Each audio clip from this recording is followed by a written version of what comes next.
127 sigue, faltan 2. Sí. Si no aparecen esos dos, bien podrían ser que se había especulado, ¿no?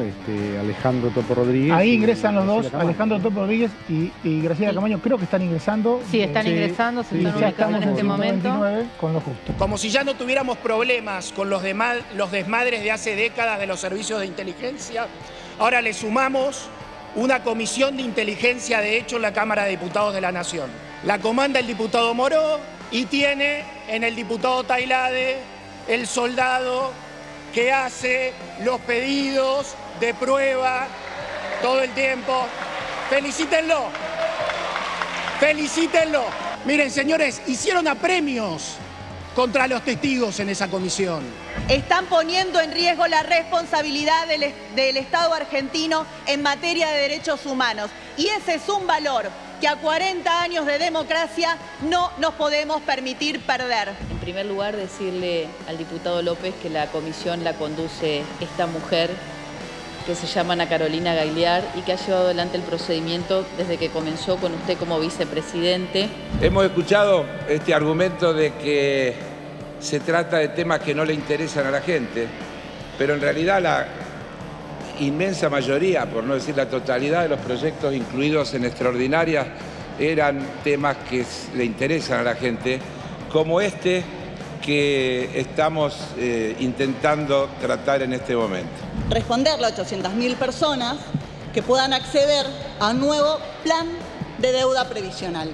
Este instrumento de inclusión previsional solidario. María Beatriz Martínez percibe ese haber mínimo y lo destina para pagar sus clases de yoga.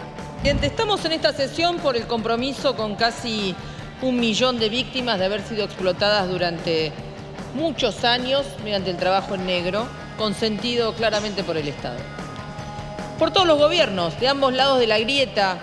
Es tan clara la intencionalidad política de esto que este mecanismo electoral, que por eso se hace este año y no se hizo el año pasado, de regalar plata que ya no tenemos. Todos saben que lo estamos tratando este año porque la mayoría de este cuerpo no dio el quórum para que se trate el año pasado. Parece que se cayó la última sesión del año. Nosotros no vamos a dar quórum. ¿De dónde van a salir esos ingresos para sostener esta moratoria? Se cierra la votación. Por secretaría se dará lectura del resultado de la votación. 134 afirmativos, 107 negativos, 0 son las abstenciones. Resulta afirmativa, se comunicará al Poder Ejecutivo Nacional.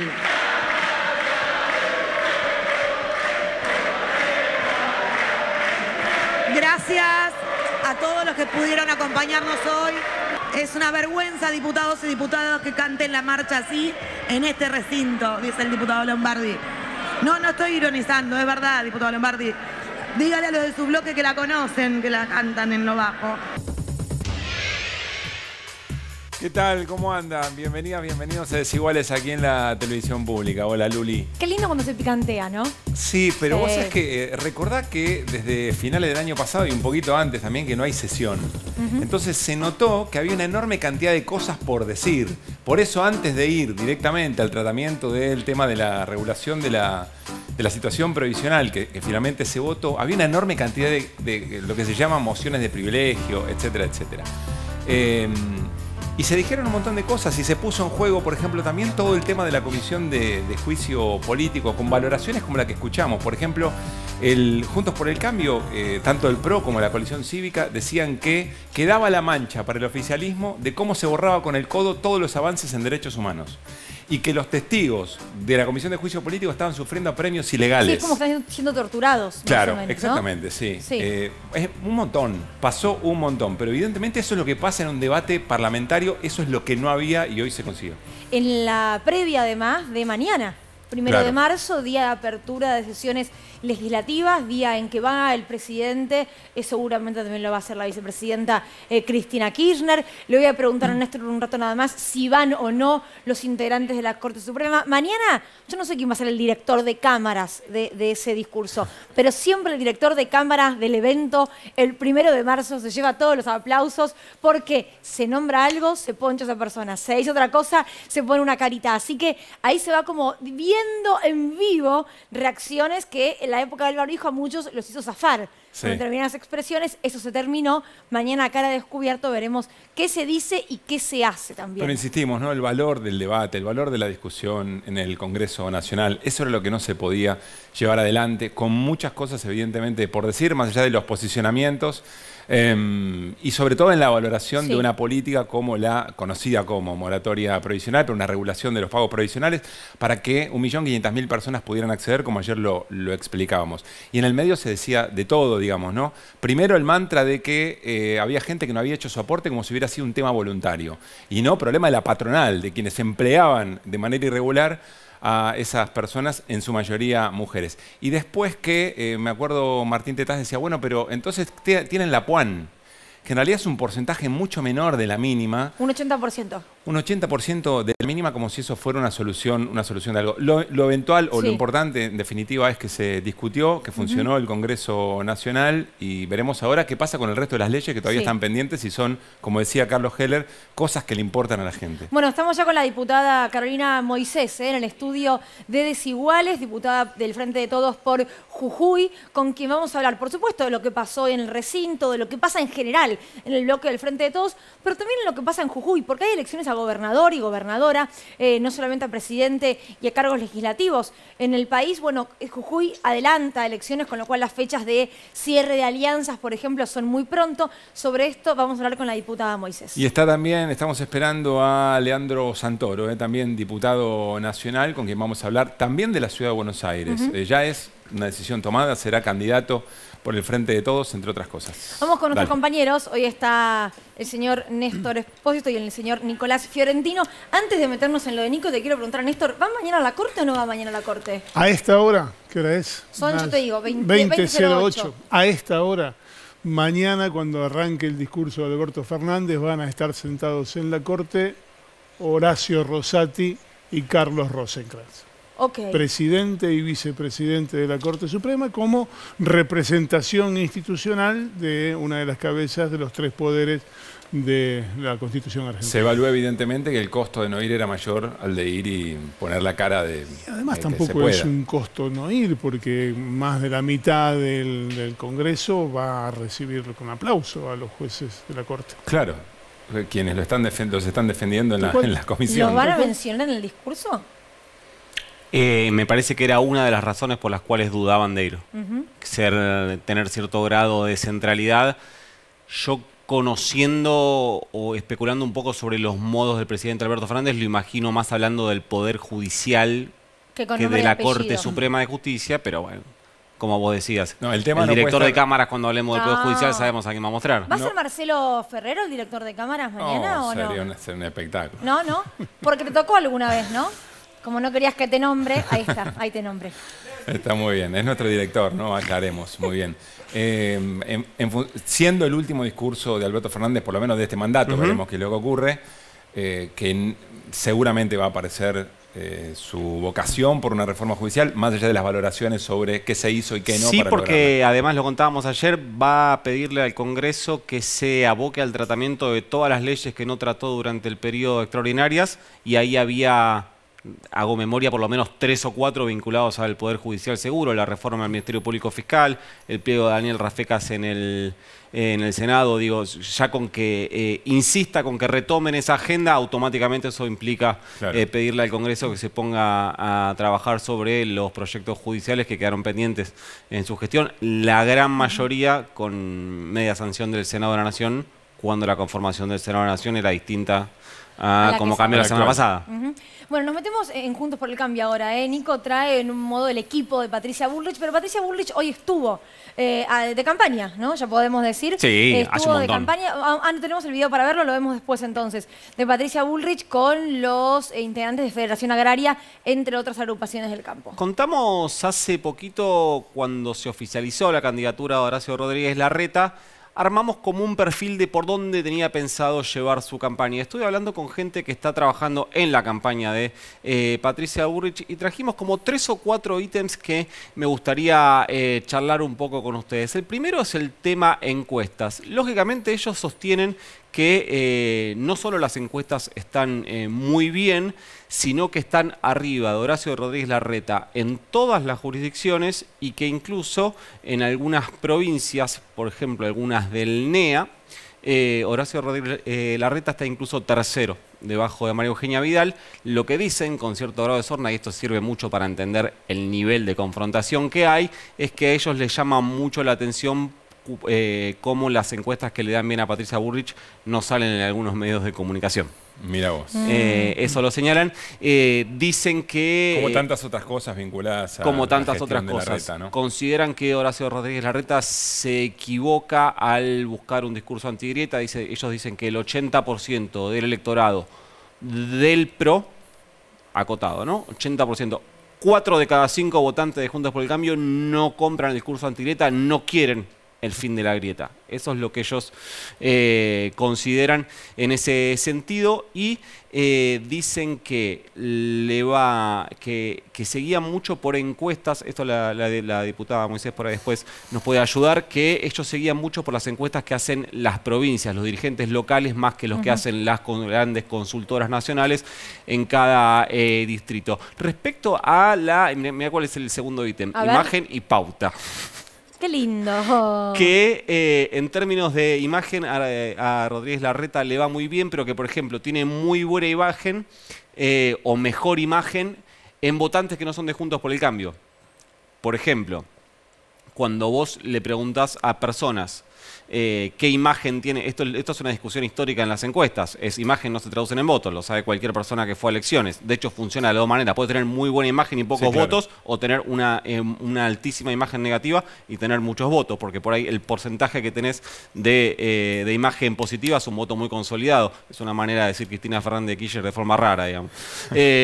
Cuando decía respecto a la imagen, dicen que Rodríguez Larreta tiene mejor imagen en los votantes que no son los propios, por lo cual, y que incluso son de otros. De otros, si quieren le ponemos nombres. Pero ahí vuelve a entrar, Massa, vinculado al punto 1, vuelve a entrar aquello de si está bien preparado para la general y qué pasa con la interna, ¿no? Exactamente. La distinta estrategia para una cosa y para la otra. Eso, sí. Hoy una reunión con alguien que conoce mucho de estos manejos de imagen, de encuesta. Me cuentan que para la interna estrictamente del PRO, el tema de los chats fue tremendo. Tremendo. Para la interna, ¿a favor o en contra? Sí, en contra de Rodríguez Larreta. Se lo están cobrando. Se lo están cobrando y fuerte. A Larreta está pagando un costo político por alto. Decía, ¿y por qué imagen y pauta? Porque me decían del comando de campaña de Bullrich que no pueden creer la cantidad de guita que está gastando Larreta en su campaña, por lo cual me pregunto qué hicieron los últimos 7 años de su vida, que están sorprendidos ahora por esto. Fingir demencia. Fingir demencia. La relación con Mauricio Macri, voy redondeando. Ellos, lo que dice Patricia Bullrich es: yo no voy a ser empleada de Macri, pero yo no me voy a anunciar ni lanzar hasta que él no diga qué va a hacer. Es decir, exactamente lo opuesto a lo que viene haciendo, o por lo menos a lo que hizo Larreta. Así le fue, ¿no? Se lanzó sin preguntarle a Macri, Macri le tiró una publicación en Instagram marcándole toda la cancha. O sea, cualquier decisión que tome Bullrich lo va a hacer en consenso con no significa Mauricio Macri. Que si Macri es candidato ella no vaya a hacerlo. Sí. Pero sí dice, tenemos un par de charlas pendientes todavía con Mauricio para ordenar. Lógicamente ella sabe que si hacen una apuesta muy grande al vínculo Macri-Larreta. Ellos dicen que está roto. El vínculo Macri-Larreta está roto. Y un último dato, siguen buscando vices. Sabemos que el plan A era Alfredo Cornejo, siguen buscando un radical o una radicala. Dicen que quieren hacer un acuerdo más amplio, no solo ir a buscar una figura de la UCR y sumarlo, sino hacer un acuerdo más grande con la UCR. Ahí está muy difícil porque entre las cosas que sí hizo bien Larreta hasta acá es establecer muy buenos, iba a decir relaciones, pero decir acuerdos políticos con el radicalismo. Muy buena data, Nico, sobre cómo está viendo Bullrich la interna de Juntos por el Cambio y de PRO en particular. Saludamos al diputado Leandro Santoro, que bueno, sigue en el Congreso de la Nación. Diputado, ¿cómo le va? Buenas noches. No, es necesario ese termo, perdón, pero yo no puedo arrancar la entrevista sin decir nada. O sea, que porque lo pone a propósito. Iba a arrancar la entrevista y dijo, no, falta algo. Casual. No, claro. El Mira, domingo, ¿no? Yo pensaba terminar la nota diciendo que apostamos para el domingo, pero me la dejás picando de entrada. Lo que quiera, Santoro, acá un vino, una entrevista, un mate, lo que sea, se apuesta de cara al domingo. Es una provocación tan grande como el termo de la Liverpool. Tiene razón, el mate de Liverpool, desde el mate de Liverpool que no se ve una provocación semejante. Bueno, un beso grande a toda la gente de Huracán, pero bueno, el domingo ya sabemos lo que va a pasar, lo que pasa siempre. Bueno, ojalá, seguro, no tengo ninguna duda de que se va a poner todo tuyo, Caruso, ahora. Leandro, bueno, en principio, una impresión de lo que fue la sesión de hoy, decíamos, ¿no? Evidentemente había mucha cosa por decir después de tanto tiempo sin sesionar. Se jugó muy fuerte respecto al tema Comisión de Juicio Político y después se pudo votar la llamada moratoria provisional. Quedaron claros los dos proyectos de país. Mira, yo no tengo ninguna duda que si se hubiese votado un recorte al gasto social, Juntos por el Cambio hubiese dado quórum desde el primer momento. Pero como se votaba una ampliación de derechos, trataron de retrasar hasta el último momento el apoyo y una vez que se consiguió el quórum, se pusieron a fundamentar desde una suerte de teoría hipermonetarista, insensible, inhumana, que trataba de explicar que en realidad los problemas del déficit fiscal en la Argentina se construyen a partir de que se han incluido a millones de jubiladas y de jubilados en el sistema, ¿no? En el régimen previsional. Ahora, lo loco es que los jefes políticos de Juntos por el Cambio son los que tienen la guita en los paraísos fiscales, ¿no? Y al no garpar lo que tendría que haber garpado, eso seguramente también contribuyó a desfinanciar el sistema, porque el sistema hoy en la Argentina se financia mitad con aportes y contribuciones y mitad con impuestos generales. Ahora, en ese contexto se está expectante sobre lo que puede llegar a ocurrir mañana, ¿no? En el discurso del presidente Alberto Fernández, haciendo referencia, pienso también, al rol del Congreso en el último tiempo y el que tiene que tener en este año electoral. ¿Qué crees que puede llegar a ocurrir? ¿Que va a haber un Congreso paralizado? ¿Que va a haber un Congreso que se anime a debatir como debatió hoy? Mira, yo creo que puede pasar dos cosas. Puede pasar que se sobreactúe todo, que también es algo que venimos viendo en las últimas sesiones, que cualquier dato menor o cualquier discrepancia menor es amplificada para lograr rebote en las redes sociales y en los medios de comunicación, o que directamente tome la decisión de seguir vaciando las instituciones de la democracia. Cualquiera de las dos cosas son malas para el debate político, son malas para la democracia y son malas para la construcción de una estabilidad democrática que supongo yo que todos los argentinos y las argentinas queremos, ¿no?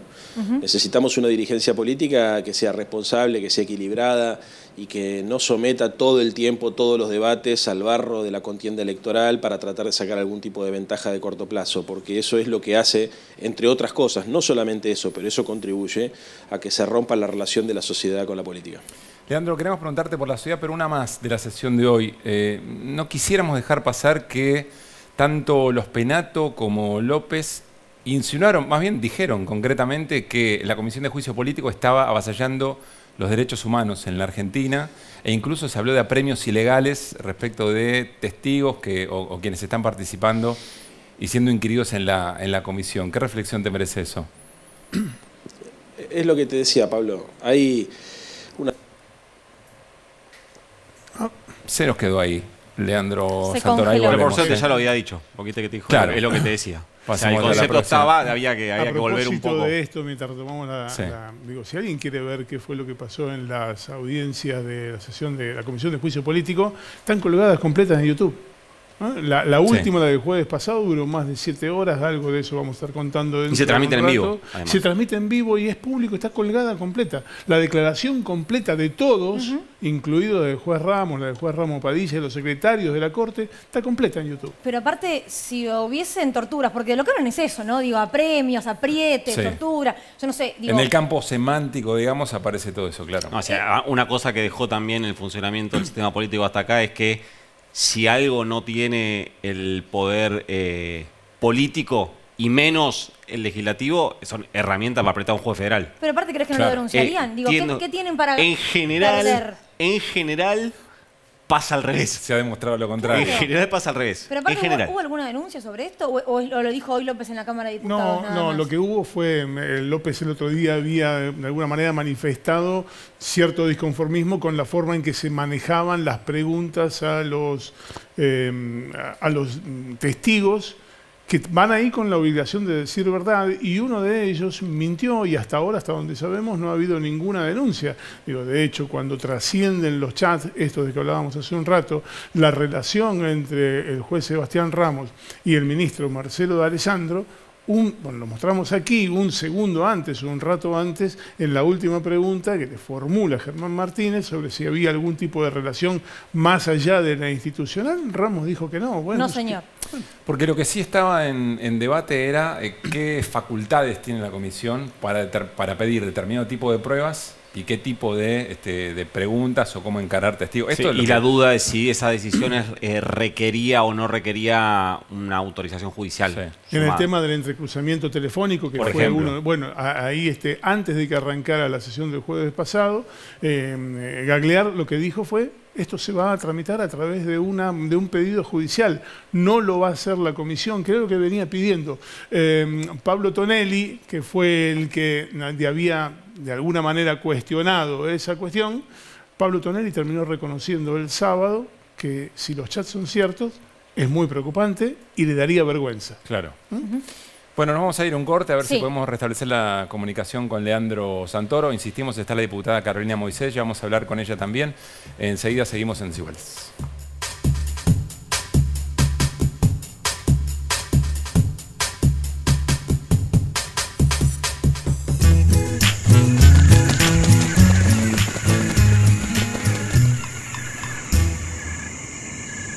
Festival País 2023, provincia de Buenos Aires. Dolor de soledad.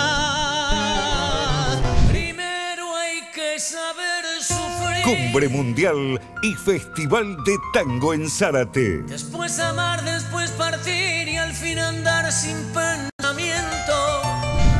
Martes desde las 21. Festival País 2023. Más federal que nunca. Televisión pública. ¿Tu pelo elige cuidar el planeta? Dove creó el nuevo Dove Real Poder de las Plantas para cuidar tu pelo y el planeta. No es un shampoo más. Es la primera línea natural de Dove a base de plantas, sin siliconas, sulfatos ni parabenos. El poder de las plantas se une al cuidado de Dove. Ahora podemos tener un pelo brillante, fuerte y nutrido como el mundo que queremos. Nuevo Dove Real Poder de las Plantas. Cuida tu pelo y el planeta.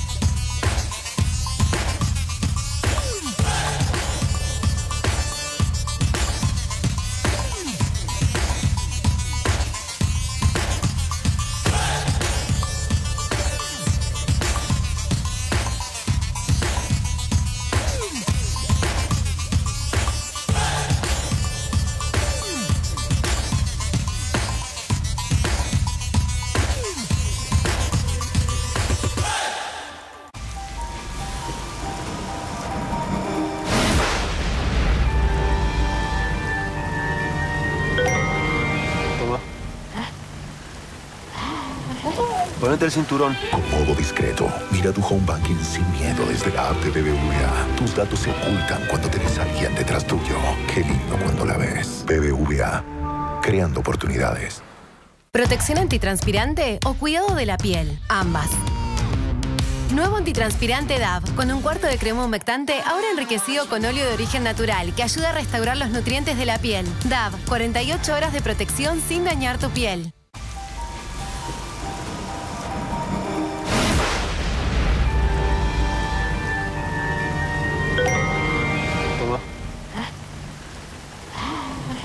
Ponete el cinturón. Con modo discreto, mira tu home banking sin miedo desde la app de BBVA. Tus datos se ocultan cuando tenés a alguien detrás tuyo.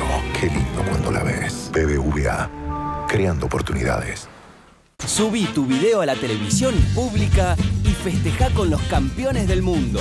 Mandá tu saludo a la selección y decile todo lo que sentís en tvpublica.com.ar. Gracias, muchachos, por hacerme campeón otra vez. Gracias, gracias, gracias. Como dijo un grande de la música, gracias totales. Publicá tu video usando el hashtag #SomosMundiales. Vamos, Argentina, todavía. Vamos por más. Con tu video gana entradas para ver a la selección y levanta la copa con la televisión pública. Entonces. Ah, no le probó bailar. Vos naciste al lado de la casa de Carlos Gardel. Escuchame una cosa. 1, 2 y arriba. ¿Cómo que? Perfecto. Excelente. Todos estamos conectados. Lunes a viernes, 15:30. Televisión pública.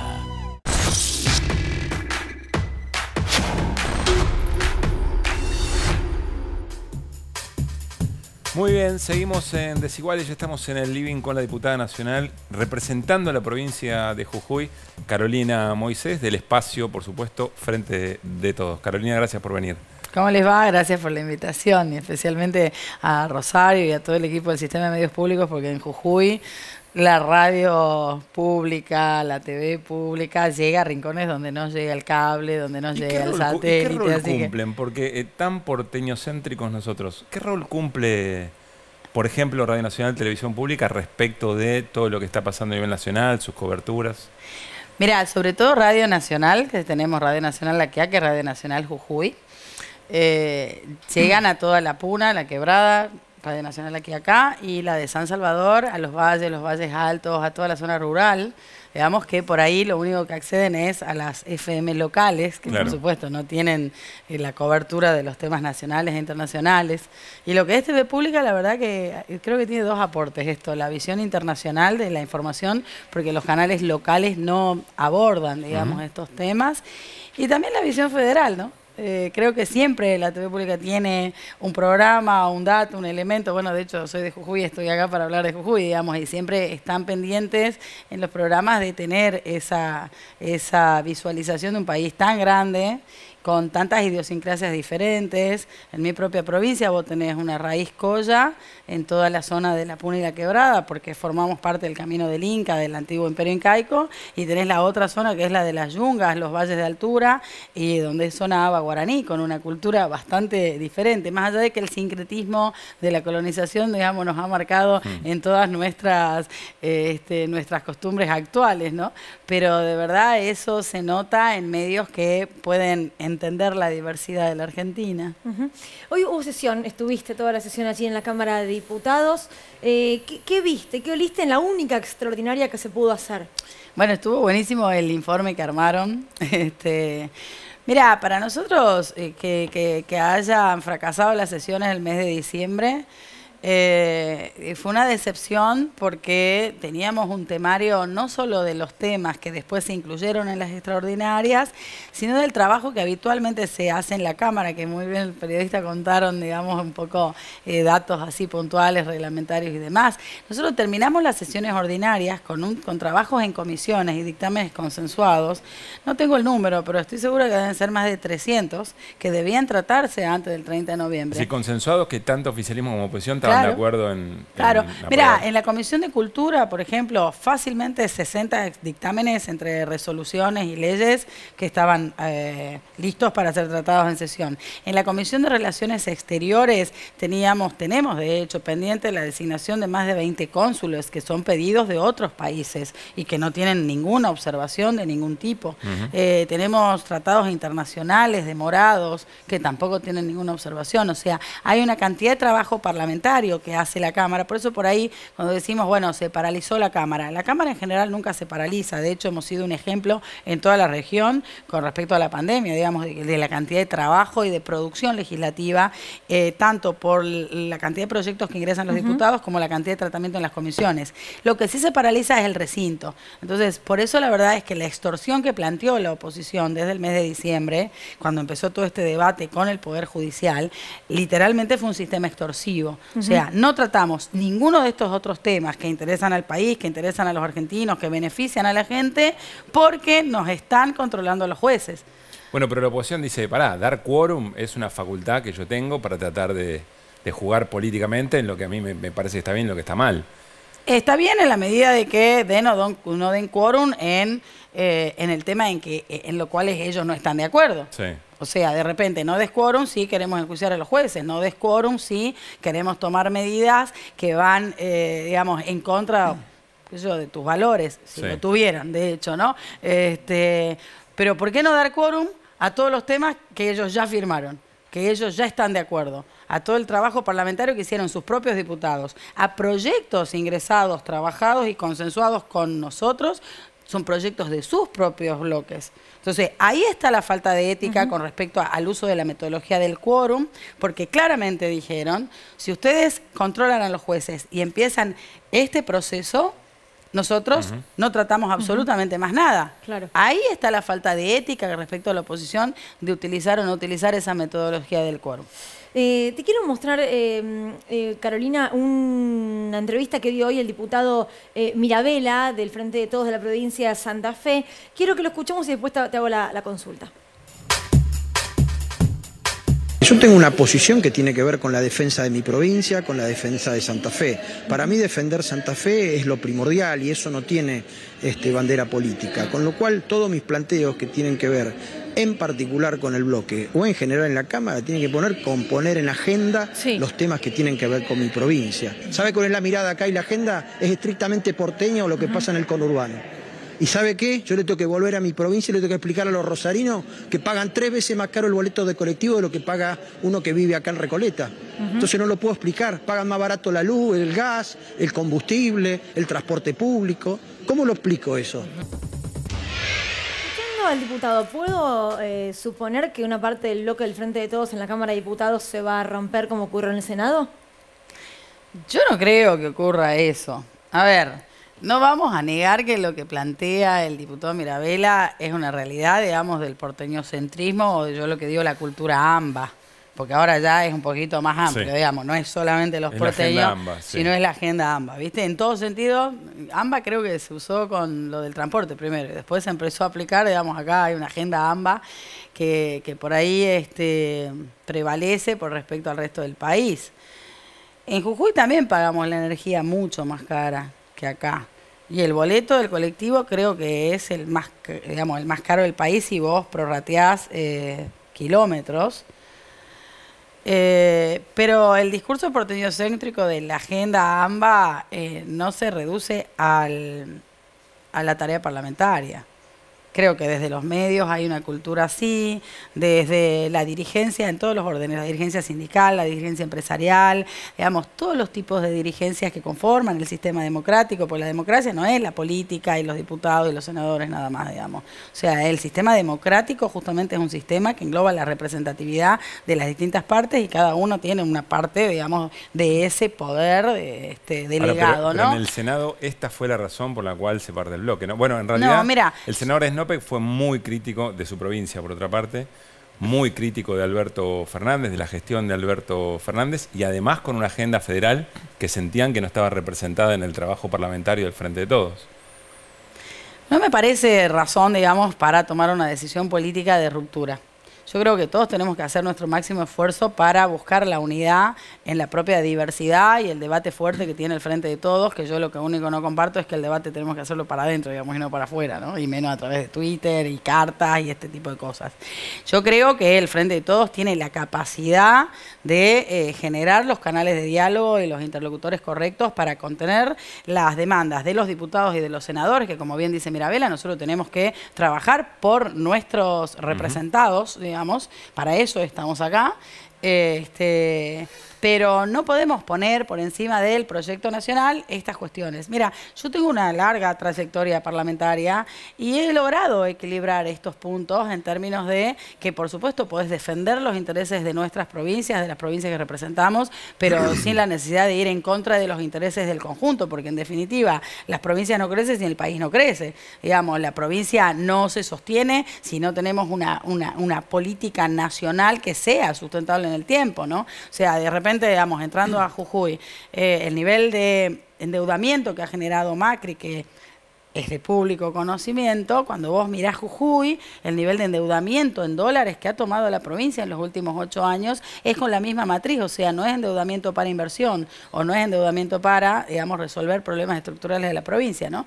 Entonces, digo, cada diputado y cada senador puede tener un margen de independencia y de defensa de lo que representamos. Pero básicamente formamos parte de un todo y ese todo es el proyecto nacional al cual también representamos. A ver, a mí cuando me votaron, me votaron Carolina, dentro de, digamos, una propuesta global de país, ¿no? Para vos, Carolina, fui responsable de la decisión de SNOPEC. Mira, yo no voy a juzgar a los legisladores por las decisiones que toman. Lo que sí te digo es que no las comparto. O sea, yo creo que tenemos que seguir construyendo la unidad hasta que duela y por más que parezca una frase hecha, a veces duele. A veces duele tener que ceder algunas cosas, a veces duele tener que esperar otras, a veces duele que desde acá te respondan algo que sea tan distante de las realidades políticas, sociales y económicas que nosotros vivimos en las provincias. Desde acá? ¿A qué te referís con desde acá? Y desde acá, desde la dirigencia nacional. Pero eso no le pasa al peronismo o al Frente Todismo, eso le pasa a cualquier fuerza política. ¿Por qué? Porque a veces es como que van al interior, en algunos casos, digamos, con un desconocimiento bastante profundo, digamos. Entonces, ahora, en la oposición es tremendo. O sea, entonces yo a lo que voy es que tenemos que fortalecer nuestros espacios de debate interno, tenemos que generar los interlocutores y los actores que tengan poder de decisión con respecto a las realidades provinciales y no descarto que las decisiones que se tomaron tengan que ver con las cuestiones electorales que hoy se están empezando a debatir en nuestras provincias. ¿Vos querés ser candidata a gobernadora? Yo soy una de las precandidatas del justicialismo porque estamos consensuando. Miren, así como la placa de Bullrich que también describió acá el compañero periodista, o sea, hay muchos elementos para decidir en torno a una candidatura, sobre todo a la gobernación en una provincia, especialmente del norte, especialmente con un gobernador que se está yendo, dejando la provincia endeudada y con un heredero, digamos, y que además tiene ansias nacionales, ¿no? O sea, de protagonismo nacional. Entonces, creo que lo necesario, y soy coherente con lo que planteo con el análisis parlamentario, para dentro del Frente de Todos en la provincia de Jujuy y en las demás provincias es agotar las instancias de diálogo, sentarnos a construir las mejores propuestas para la gente y sostener, digamos, los mejores candidatos, los más competitivos. Si el peronismo de Jujuy y las demás fuerzas del Frente de Todos consideran que yo le puedo dar más competitividad, puedo plantear un debate más serio y que la gente nos puede seguir, digamos, en la construcción de la credibilidad que hoy necesita el Frente de Todos, el justicialismo en la provincia de Jujuy. Por supuesto que estoy ahí para sumar a eso, pero creo que es una mesa de acuerdos donde las candidaturas, en el caso de Jujuy, donde no hay paso, no hay elecciones internas, tienen que surgir sí o sí a partir del consenso, ¿no?, de los distintos actores. Nico. Carolina, ¿por qué perdió el peronismo en la provincia de Jujuy, que gobernó hasta hace, si no recuerdo mal, 2015? Por las divisiones. En el año 2015, Gerardo Morales gana la gobernación por la pata peronista, que se llamó. El Frente Renovador. Sí, pero en realidad era un esquema que ya venía desde antes, desde la elección del 2007. O sea, ya en la elección del 2007 fue la primera ruptura, digamos. De ahí esa ruptura se fue alimentando, digamos, que la lideró el actual vicegobernador Carlos Aquín, que en su momento, en el 2015, fue la pata peronista de la fórmula de Gerardo Morales, ¿no? Además hizo un armado electoral donde para abajo dividió, entonces todo el mundo le sumaba con un sistema electoral que tenemos de colectoras. No es la ley de lemas, pero es algo similar. Y también para arriba, porque en ese momento llevaba 4 fórmulas a presidente. Entonces por ahí la pregunta es otra. Entonces, ¿por qué se quebró el peronismo?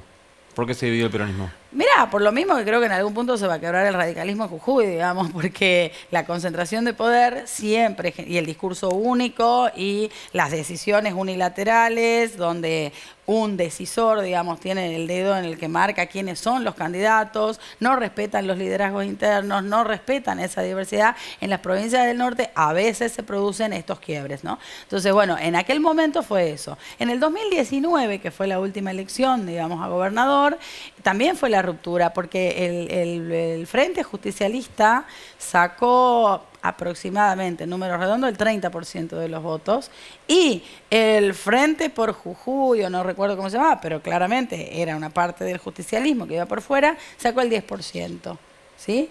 O sea, es muy sencillo, digamos, pasábamos el 40% y cuando analizás las localidades es aún más visible, digamos, que cuando sale un candidato radical a intendente, pero 2 candidatos a intendente peronista, lo sumás a los 2 y en todos los casos le ganan al radical. Pero bueno, Morales tiene una pauta del divide y reinarás, primera situación. Los compañeros del peronismo, después de haber tenido tantos años el gobierno, desde el 83 hasta el 2015, no saben construir desde el llano, como decimos en la política. O sea, construir liderazgos y consensos desde el llano para poder ir fortaleciendo un proyecto de provincia unificado. Tercero, hay varios pícaros que trabajan para perder, digamos, que tienen acuerdos y diálogos con el gobernador para que, bueno, yo salgo por acá y un poco el gobernador los financia, los ayuda, los estimula para dividir, digamos. Claro, pero el divide y reinará, que dijimos primero, solamente puede ser posible si hay quien quiere dividir. Si hay elementos que son manipulables y, digamos, también de alguna manera calculan, digamos, esa ganancia. Entonces hay varios compañeros y compañeras, lamentablemente, que juegan a perder, porque cuando vos tenés un peronismo perdedor en provincias chicas como la nuestra, y bueno, alguien garpa, digamos, o sea, es así, digamos. Nadie sale a perder porque tiene ganas o porque le gusta perder en escenarios que son básicamente predecibles, ¿no? O sea, donde vos decís, si se juntan, ganamos. Es verdad, si nos juntamos, ganamos. Carolina, en función de lo que decía Luli, ya para cerrar, ¿qué plazo tienen para tomar estas decisiones dentro del peronismo? El próximo martes se cierran los frentes y alianzas, así que ahí ya vamos a tener una pauta. Bien. Y el 28 de marzo se cierran las listas. Así que digamos que tenemos un tiempo de descuento medio rápido. Qué bárbaro, ya estamos muy adentro del calendario electoral, ¿no? ¿Cuándo son las elecciones? El 7 de mayo son las elecciones, creo que Jujuy, Misiones y alguna más es el 7 y de ahí ya vamos al 14. Con lo cual la verdad es que hay que prestar atención a lo que está pasando en las provincias, especialmente aquellas que no estamos gobernadas por el Frente de Todos, porque en Tucumán de repente el ordenador son los fuertes liderazgos, sobre todo de Mansur y de Jaldo, digamos que en esa provincia sostienen el debate y el armado electoral, como se lo llama, ¿no? Y esta estrategia que tan clara bien, a ver, encuestas, imagen, pauta, vices, candidatos a intendentes, bueno, eso es lo que está en debate hoy, porque por ahí la gente ve la noticia, ¿no? O sea, a ver, en Jujuy, el 29 van a ver los diarios, los portales digitales, decir, estos son los candidatos, pero por ahí la gente mucho no ve toda la previa, digamos, toda la cocina. ¿Cómo se hace para llegar a ser el candidato, no? Claro. En algunos lugares. Bueno, cuando se conozca el candidato o la candidata, hablaremos. Ojalá Gracias, sea la Carolina. candidata y puedo venir acá con ustedes esa semana después del 28 para hablar de nuestra propuesta para los jujeños y las jujeñas. Gracias, Gracias a ustedes. Bueno, ¿volvemos a la mesa? Sí, vamos. Y nos dicen si cerramos la charla con Leandro Santoro, ¿sí? Tenemos la posibilidad. Está en comunicación ya. Bueno. ¿Nos escucha Santoro ahora? A ver. Sí, lo sé. ¿Me escuchan ustedes bien? Bien, ahí te escuchamos bien. Vamos directo al hueso por las dudas de que se corte, que gracias por el tiempo. Hablábamos de Marcelo de Alessandro hace un rato, eso tiene que ver con la ciudad de Buenos Aires directamente, incluso con quien va a reemplazar en un punto dentro de Juntos por el Cambio, Horacio Rodríguez Larreta. ¿Qué pasa con el peronismo en la ciudad de Buenos Aires? Bueno, a ver, no está resuelto todavía porque tampoco está resuelta la interna nacional. Vos sabés que en la ciudad se vota jefe de gobierno y presidente en simultáneo.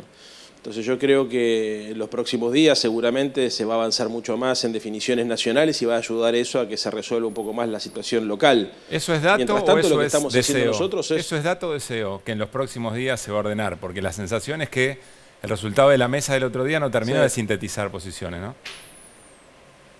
Bueno, pero por otro lado también es cierto que a los que le toca gobernar tienen más responsabilidades que los que están en la oposición, pero también es cierto que si no tenés definiciones políticas claras es muy difícil salir a construir voluntades. Y acá de lo que se trata, me parece a mí, es de construir primero un programa de gobierno, mucho más en el caso de la Ciudad de Buenos Aires, que es a lo que nos estamos dedicando nosotros. Segundo, empezar a hablar con la militancia y la dirigencia política del Frente de Todos, porque eso requiere la construcción de un consenso inicial y después ir a buscar las mayorías electorales. Y eso son definiciones políticas sobre liderazgo, sobre propuestas, sobre políticas públicas. Entonces, tampoco se puede demorar mucho tiempo más. Yo supongo que en abril, a más tardar, esto tiene que estar resuelto. ¿Querés ser candidato Por lo vos? menos más claro. Mira, Luli, vos sabés perfectamente que en política las personas que anteponen sus intereses personales por sobre los intereses colectivos, en general suelen ser bastante mediocres. Yo creo en los proyectos colectivos, lo dije en más de una oportunidad. Si para el proyecto le sirve que yo sea candidato, como te decía Caro recién, que es la misma situación en Jujuy, en todas las provincias, que cuenten con nosotros. Pero lo más importante es tener primero un programa de gobierno y después un consenso. Yo creo que en los últimos meses se vio cómo el Frente de Todos perdió competitividad electoral y centralidad política como consecuencia de una disputa interna.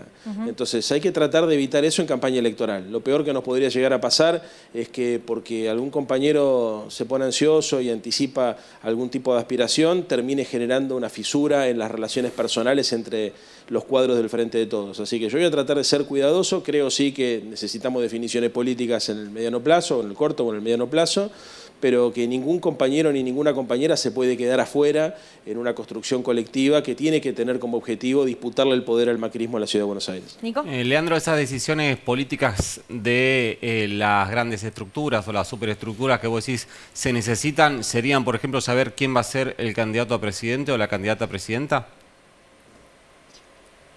En algún momento me parece que eso se tiene que resolver. Yo no creo que tengamos que esperar al cierre de lista, básicamente porque va a ser muy difícil hacer política. Vos fijate, el PRO tiene una ventaja en relación a todos nosotros para poder comunicar sus ideas porque los roles están más claros.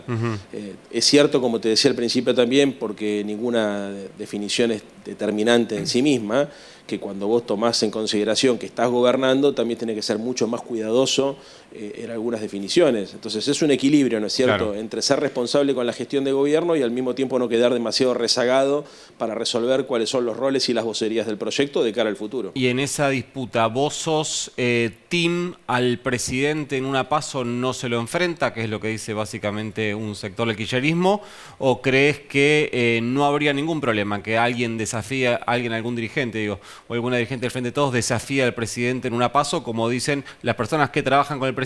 Rápidamente se me viene a la cabeza Victoria Tolosa Paz y Aníbal Fernández. Yo creo que las PASO son un reaseguro contra la arbitrariedad en cualquier partido político, en cualquier distrito. Dicho lo cual, no creo que per se resuelva nada. Yo creo que la sociedad está esperando del Frente de Todo unidad de concepción y unidad de acción. Y para eso se necesitan resolver tensiones internas y tratar de resolver liderazgos también de cara al futuro. Si para resolver esos liderazgos y esas contradicciones internas tenés que ir a una PASO, bueno, es la consecuencia de una decisión política, que es unificar un proyecto. Yo creo que la unificación, en el caso de la Ciudad de Buenos Aires, parte fundamentalmente de la construcción de un modelo de ciudad alternativo al que tiene Larreta, porque hasta acá hemos sido muy justos y muy agudos en la crítica a la gestión local, pero nos falta, me parece a mí, construir esas misiones, esos objetivos, esos grandes proyectos que le expliquen a la gente cuál es nuestra mirada por la positiva que nos diferencia. No solamente la crítica a Larreta frente, no sé, a la explotación del terreno público sin medir consecuencias ecológicas o humanas, ni tampoco la crítica recurrente frente, por ejemplo, a los abusos que vemos permanentemente en la legislatura que les permitió, por ejemplo, llevar adelante ese proceso vergonzoso de concesión a las grúas, ¿no? Todo eso que ustedes han pasado muchas veces, la gente sabe que nosotros en la legislatura como fuerza política hemos denunciado todo este tipo de cosas y que como fuerza política territorial tratamos siempre de estar en los conflictos sociales. Pero eso es una parte de todo esto, ¿no? La gente obviamente que te reconoce si cuando, por ejemplo, quieren cerrar una escuela vos estás ahí defendiendo a la comunidad educativa, pero no te votan por eso. Te votan si consideran, por ejemplo, que tu proyecto educativo es superador al que está. Entonces, los consensos se construyen programáticamente y los liderazgos surgen de ese debate. Yo creo que tenemos que tomarnos en serio este tema, para mí es central. De hecho, creo que buena parte de los conflictos que tuvimos durante la gestión de Alberto se debieron a que, desde mi humilde perspectiva, no tomamos en serio un debate en profundidad antes de asumir el gobierno, como para poder tener claro cuáles iban a ser los desafíos y tener un diálogo con la sociedad maduro que nos dé más poder a la hora de tomar decisiones. Me parece que eso es un problema que por lo menos yo lo identifiqué como problema en su momento y eso seguramente contribuyó a a que no, lamentablemente cuando fueron apareciendo los problemas y mucho peor después de la aparición de la pandemia, existieran las divergencias que existieron. Entonces, para evitar ese tipo de cosas hay que aprovechar el tiempo. En el caso de la Ciudad de Buenos Aires, nosotros somos oposición hace 16 años, queremos construir una alternativa de poder, pero necesitamos que el conjunto de las fuerzas políticas que integran el Frente de Todos tengamos claro y luchemos todos, tiremos todo para el mismo lado para que a la gente le llegue un mensaje claro. Pero a ver, Leandro, en concreto, ¿qué modo de construcción política proponés para interpelar a porteños y porteñas? Y eventualmente, ¿cuál es la ventana de oportunidad que vos ves, siendo que Larreta, bueno, no está claro cuál es su sucesión, digamos, ¿no? ¿Cuál va a ser la candidatura que represente ese espacio, teniendo que salir y ya decidido a jugar en la presidencial?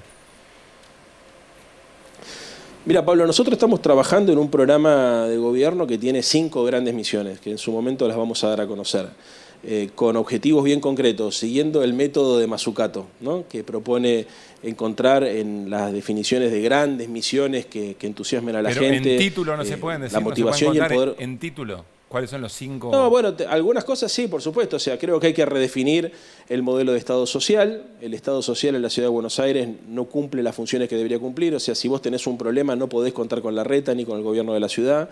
Eso me parece que está claro. Nosotros buscamos un Estado que sea útil para la gente, con políticas que le sirvan a las personas de carne y hueso. El tema de salud mental, el tema de atención primaria en los hospitales, la falta de vacantes, los problemas que hay cuando tenés situaciones de violencia de género, que no podés contar con los SIM porque no funcionan. Una serie de cosas que habrá que detallar, sí, pero que en definitiva lo que buscan es que la ciudad, además de ser humana, tenga prestaciones sociales que le sirvan a la gente concreta.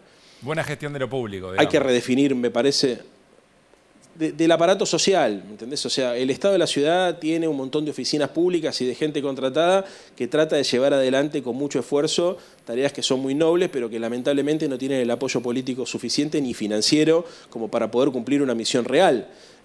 Te pongo cualquier caso. El caso más concreto siempre a esta altura del año son el tema de las vacantes, fundamentalmente en la educación inicial. Es imposible imaginarse, por ejemplo, que la ciudad pueda cumplir con lo que manda la Constitución de garantizarle a todos los chicos y las chicas de la ciudad de Buenos Aires la educación desde los 45 días. Hay un sector de la sociedad porteña que ya fue al privado, a la educación privada, a la salud privada. Está bien, y eso es lógico.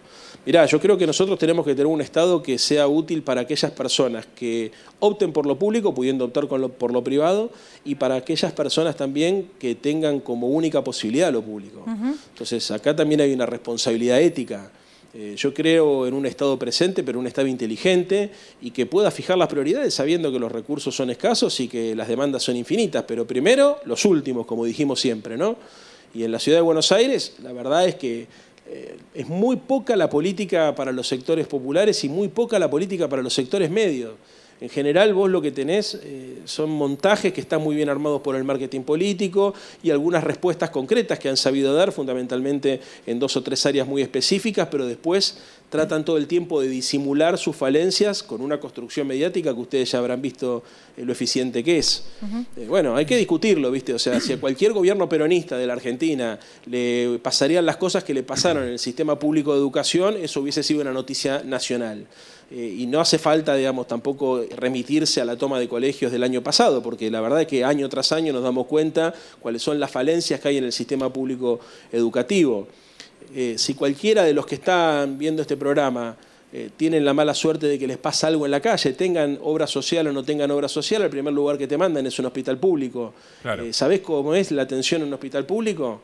La verdad es que no. A ver, me pasó a mí hace un mes y pico atrás. Tuve que llevar Leandro, que lo baje el plano de la realidad, justamente en eso. Mira, me dejás que lo baje al plano de realidad. La semana pasada un juez de la ciudad que se llama Marcelo Segón dictó una medida cautelar sobre una persona que en septiembre del año pasado fue operada, le hicieron un triple bypass cardíaco en el hospital Argerich. Cuando estaban haciendo el hospital sufrió un ACV, lo recuperaron, pero está internado desde septiembre del año pasado en el hospital Argerich, en la unidad coronaria, y necesita que lo trasladen a una unidad de la ciudad para que empiece un proceso de recuperación por el ACV y por el problema cardíaco. La parte asistencialista del hospital Argerich le pidió a la parte asistencialista del gobierno de la ciudad que le dé un lugar donde recuperarlo. Y no se lo dieron. Y ese señor está hace 5 meses internado esperando empezar su proceso de recuperación de su salud. Es un plomero, no tiene aportes sociales, sino un hospital público, se muere. Cuando vos seas gobierno, cuando el espacio que vos representás sea gobierno, ¿qué van a hacer con ese señor? No, bueno, pero estamos ya en un caso extremo que para mí no habría ningún tipo de... A ver, no sé, es increíble porque frente a un caso como el que acabas de contar, creo que todos los recursos y los resortes del Estado deberían estar puestos en resolver eso. Creo que no hay duda que habría que hacer pero eso. Ese señor necesita una respuesta que el gobierno actual no se la por da, eso, sí, sí. que él no entiende o no cree ya que se lo pueda dar un sector que representa a la oposición. Entonces, es a ese al que hay que darle una respuesta. Es a ese señor, en este caso caricaturizado, al que hay que buscarle una solución. Sí, sí, pero no, estoy diciendo algo todavía, no sé si lo estoy explicando bien, pero la verdad que estoy diciendo que hay problemas que son mucho más sonsos, no tan graves como esto, que ameritarían una movilización absoluta del Estado para resolver los problemas más sencillos, con los cuales tampoco podés contar. O sea, está claro que una persona que está en una situación como la que estás contando vos requiere la asistencia de todos y el Estado tiene que hacerse presente ahí. Pero hay problemas que son mucho más sencillos que tampoco el Estado local muestra esa vocación, ¿viste? Lo que quiero decir es que es muy sencillo para mí esto. O sea, las personas con problemas no son bienvenidas en la Ciudad de Buenos Aires. El ciudadano que interpela a la reta es un ciudadano que está siempre feliz, ¿viste? Si vos no tenés drama, te invita a comer asado en el Campeonato Mundial de Asado, viene en bicicleta. Fíjate cómo son las publicaciones en Instagram y en Facebook. Se cagan de risa todo el tiempo, están siempre alegres. Ahora, si tenés un hijo o una hija, por ejemplo, que tiene problemas, no sé, trastornos alimentarios, o si tenés un problema mayor con consumos problemáticos de drogas, no vas a conseguir que nadie te dé una mano. Si te pasa, por ejemplo, como le pasó en la pandemia a los comerciantes, que de repente de la mañana a la noche no tenían a quién recurrir, no vas a encontrar ninguna respuesta en el Estado local. Tuvo que ser el gobierno nacional el que los fuese a asistir.